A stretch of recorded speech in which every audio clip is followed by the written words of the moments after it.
This is the Nineveh Plains. Assyrian Christians who trace their roots to the time of Noah have historically claimed this area as home. Now, Iraqis are calling for this place to be officially declared a Christian province. We have 500,000 Christian refugees in the neighboring countries.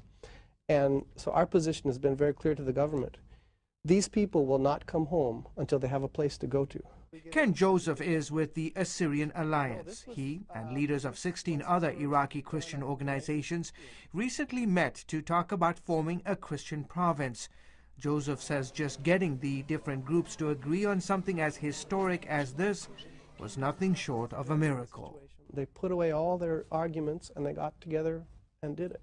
Iraqi Christians have in recent weeks been prime targets of Muslim extremists. The biggest attack came October 31st when members of an al-Qaeda group attacked a church in Baghdad, leaving 68 people dead. Iraqi believers are now wondering whether it's time to leave their homeland despite calls to stay. We are addressing you, our dear sons, in these difficult days, appealing to you to be constant in your faith and love to the soil of this homeland, Iraq. As the violence against Christians escalates, hundreds of Christian families began fleeing to the Kurdistan region of northern Iraq. It's the best of times and the worst of times.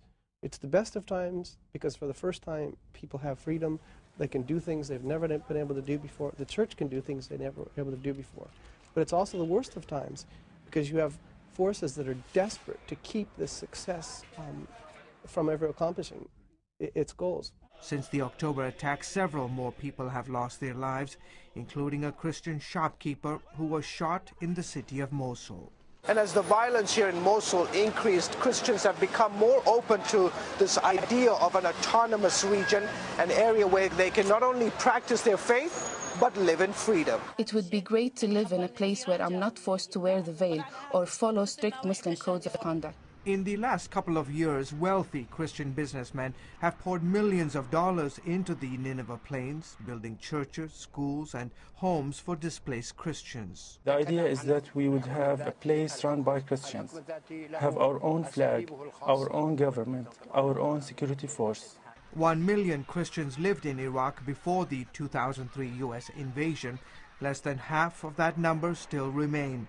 Joseph and others hope a new province will persuade Iraqi Christians to come back and help rebuild their homeland. George Thomas, CBN News.